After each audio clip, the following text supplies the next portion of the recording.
Guess who was without a car and could not record anything music related? I'm so freaking happy that I have my car back. Oh my God, I'm over the moon.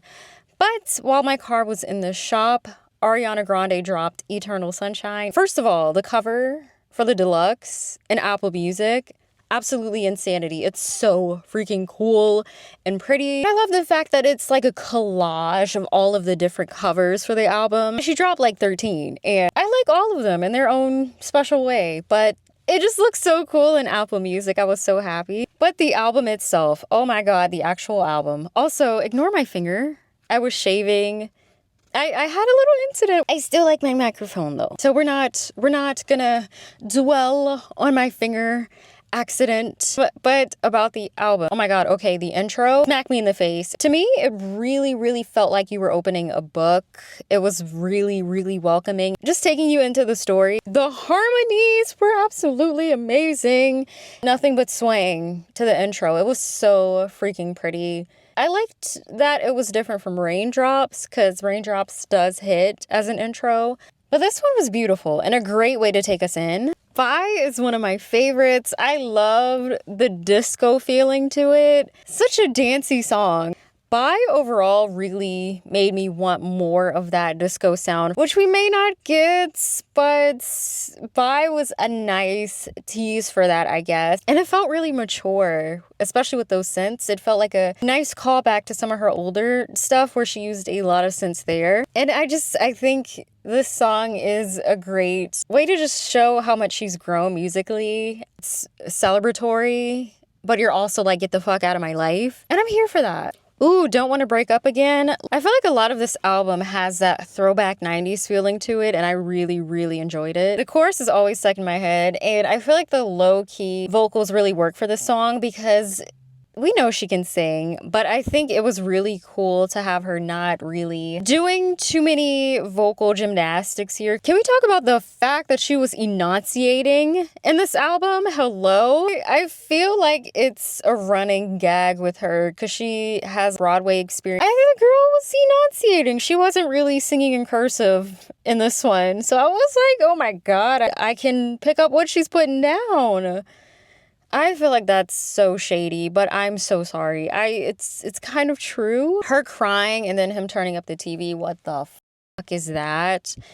He's trash. Whoever she's singing about is absolute trash. Get out of here. For some reason, this one really did have to grow on me, but the more I heard it, the more I fell in love with it. Saturn Returns interlude. This is some shit that I think about on my own in my head at least like once a day. I really do love these interludes that really make you think. And I'm also very into the fact that it leads into one of my favorite songs in the album. That is Eternal Sunshine. Oh my God, this song. I could blast this song from the rooftops, I swear. It's that trap and R&B fusion for me that just, oh man, I almost screamed when I first heard this song. It was an instant classic for me, kind of like an upgraded version of In My Head, which was one of my favorite songs off the album. Oh my God. She sings You Played Me Like Atari, and the little Atari noise is so cool. Hope you feel all right when you're in her. Yep. The vocal layering was absolutely insane. I think the bridge for this one was probably my favorite in the album. Obsessed with Eternal Sunshine. I absolutely freaking love this song. Supernatural has a very dark vibe to it. I was very into it. It's very catchy. And the way that she sung I Do just really hit. I will talk about the Troye Sivan one in a little while because, yeah, that kind of sealed the deal for me as one of my favorites off the album. True story, the chorus of the song has been stuck in my head since I listened to this album, along with so many other choruses from this one. I like the fact that it kind of has an ass-shaking beat to it. You can get really sturdy with this one. I'm not gonna lie though, I didn't like this one at first. I didn't hate it. It felt a bit basic for me at first, but it really grew on me. And then I was like, she better sing. Her voice is so freaking gorgeous on this song. And high notes, she was just... she was getting it with them vocals, I swear, as she always does. I was so freaking angry that I liked The Boy Is Mine as much as I did with that freaking title. This song is one of my favorites, I'm not gonna lie. I like that she did her own thing because, of course, we all think of Brandy and Monica, but she really turned it out. The song itself is just too good. Like, yes, and I'm sorry, but this song still eats me up. I don't care, I love it. I like how it's sort of celebratory to Madonna's song. It's so energetic. It has some really fucking good vibes. And I would have liked Troy on Yes and as well, but I understand why Mariah was on it, but I also don't. I feel like off the album, there could have been a better song to feature Mariah on, but the collab finally happened, so I'm happy about that. The line that sticks with me the most from this song is when she talks about someone is always healing from somebody. That's very true. We can't be friends. It's a very cute song. I'm not gonna hold you. I haven't seen the music video, so maybe that'll help.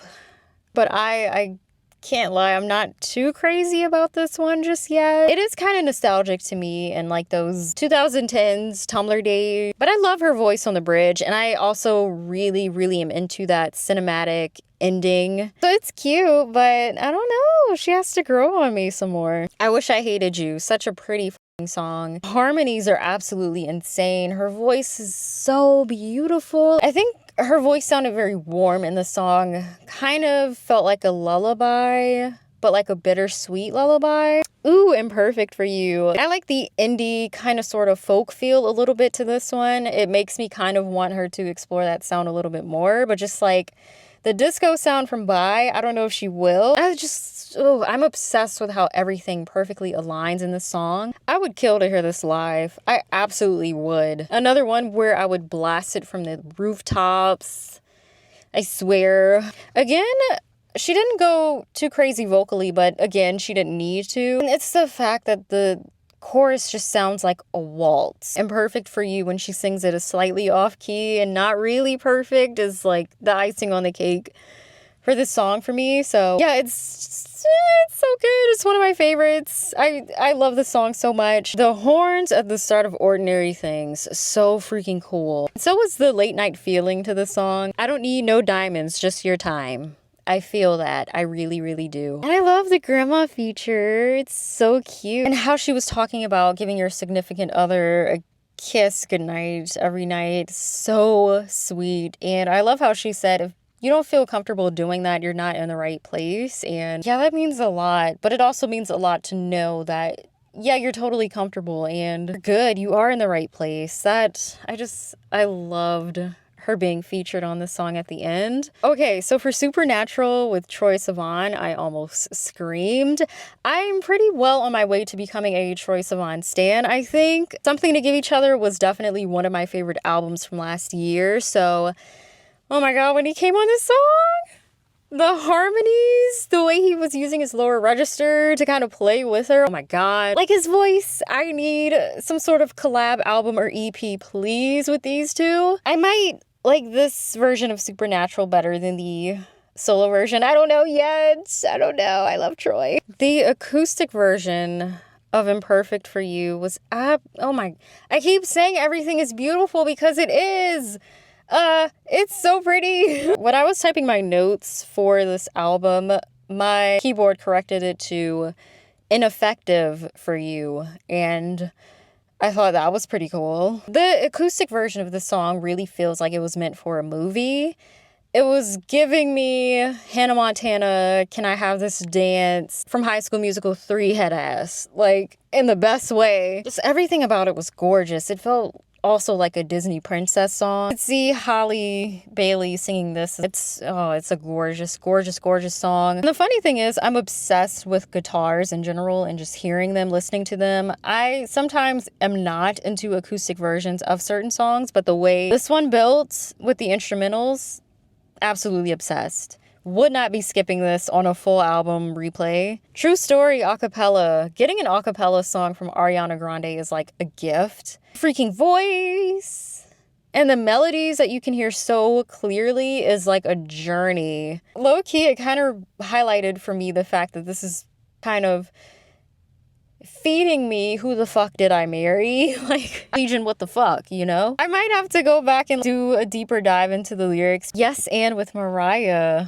The whistle notes at the beginning, hello? I just felt nothing but power when Mariah came in. I was really into Mariah in this genre. Ariana really let Mariah do her thing. So it was cool to get this collab finally. I feel like they should have had an original song at the same time, but I'm glad it happened. Overall, for me, the deluxe just took it 10 steps further with Troye Sivan in the acoustic version of Imperfect for You. Obsessed. I am about to absolutely kill this album, and I mean that in the best way possible because I am going to replay this one like absolutely crazy. Like I have no other options of music to listen to be quite honest with you. I didn't really like it at first. I thought it was too tame for Ariana. I was just expecting more, but the more I listened to it, the more I just fell in love with it. I would totally buy a vinyl.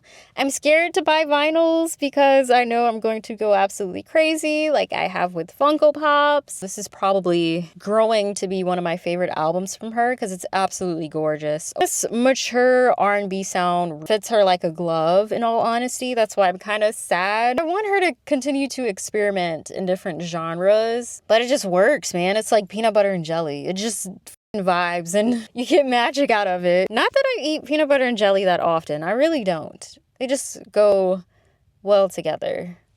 Like I mentioned before, in a lot of the songs, she didn't do anything too crazy vocally. But it's kind of fine because we already know she can sing her ass off, so she didn't need to do anything super extraordinary here. Because, like, naturally, her voice is already extraordinary. But I think that means that she can focus on doing more story-wise. I don't know, that gives her more ground to play. And she was enunciating. I have to bring that up again because it was awesome. But yeah, thanks for watching. Let me know what your favorite songs were from the album. Let's talk about it. Leave me a comment, like the video, and I will talk with all of you soon. Bye! And subscribe to my channel.